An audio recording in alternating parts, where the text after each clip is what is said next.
Hello and welcome to another ship review. Today we will talk about Catalyst. This is Gallente Tech-1 Destroyer.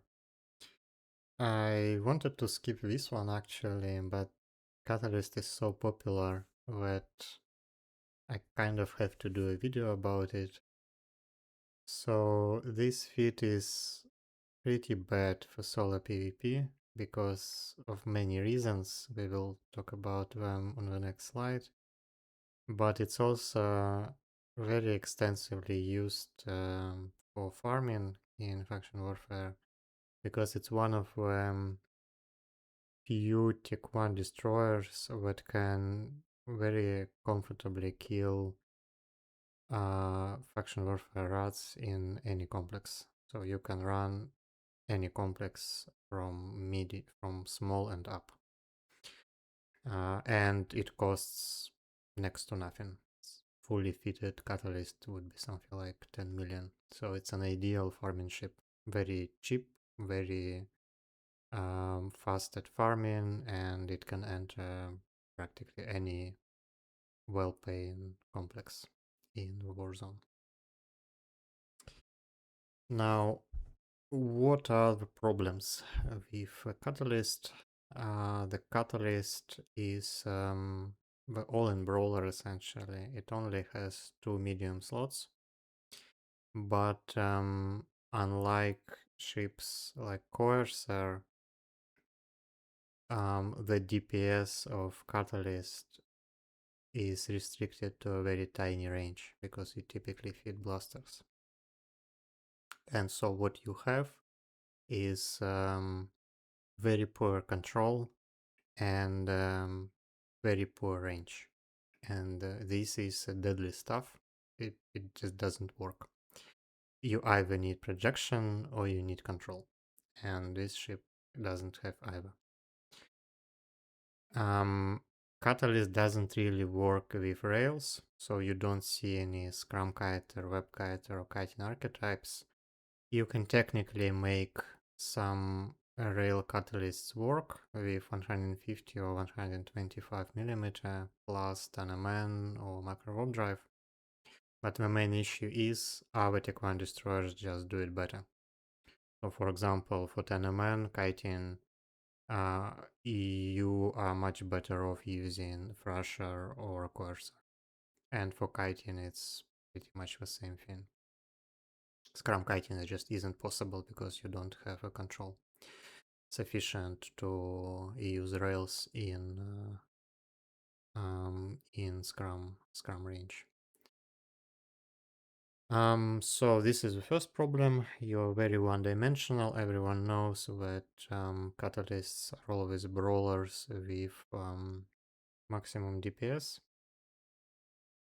And your engagement profile is limited to Tech-1 frigates and Tech-1 destroyers, I would say. So for Tech-1 frigates, they don't have many hit points, and generally if you engage Tech-1 frigate in position, they will usually just run out of hit points by the time they establish control. And for Tech-1 destroyers, they usually lack control to burn away from you, so you can overwhelm them with DPS. Against Navy frigates and Navy destroyers, this already doesn't work. Against Navy frigates, because usually Navy frigates have sufficient hit points to establish control, and their control is in general much better. You will quite often see Navy frigates with Tracking Disruptor, and this is just instant death for Catalyst. And Navy destroyers, they just have way more tank and DPS, so even in the ideal range, you rarely are going to win against them. And everything else is just too strong for a Catalyst. So essentially, you are only going to fight Tech-1 frigates and Tech-1 destroyers in this one. Okay, now let's look at practically the only feat that you can use in a Catalyst. Okay, so the main feat, and pretty much the only feat for a Catalyst, is Blaster Brawler. So 8 neutron blasters in the high slots. As a general rule, you want to maximize your tank and DPS. You don't care too much about control because you have none of it anyway. So this is why I would prefer Tech 2 damage control and Tech 2 maxed up at the cost of bad warp scrambler. If you are scrum kited and controlled, when the extra 1.5 kilometers on your scrum are not gonna make any difference. If we want to leave, we will leave anyway. And you will not be able to catch any kiter anyway because your scan res and speed is just too slow. So you only need a scrum essentially to hold any brawler or to ensure that you will get a kill against someone who wants to leave. I would use Tech 1, bulkheads, Tech 1 rigs here. Comets usually you go with Tech 2, but for a catalyst I don't really see the value in essentially doubling your feed price, your feed cost.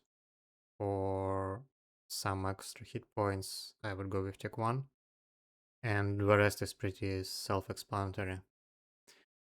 So your general approach is to sit inside the complex and then try to overwhelm anything that comes with DPS.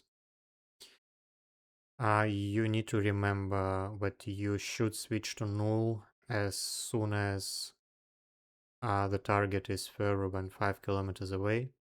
I would say against any non-brawling frigate you should start with a null, because they will burn away from you anyways, and starting with null will actually do more damage when starting with void and when reloading back to null. In general, I would say you should only use close range ammo only against obvious brawlers, and against everyone else you should probably just start with null, because they will try to at least scrum kite you. In terms of engagement profile, you're losing against any kiter because you can't catch kiters on warping. You should lose against any web kiter because your control will not be sufficient even with macro warp drive. Against scrum kiters, it depends on the ship. If your opponent has a lot of hit points, then they will probably win. But if it's a Tech 1 scrum kiter, then you have a good chance. And against brawlers, it's a fair game. Brawlers or anti-kiters, it's a fair game. Yeah, pretty one-dimensional ship. If you want to kind of get some LP and just try to engage some suitable opponents, then I guess it can work. But all in all, I feel like there are a lot of options that are better in terms of value for money, even for like 10 million ISK. Okay, thanks for watching. See you in the next ship reviews.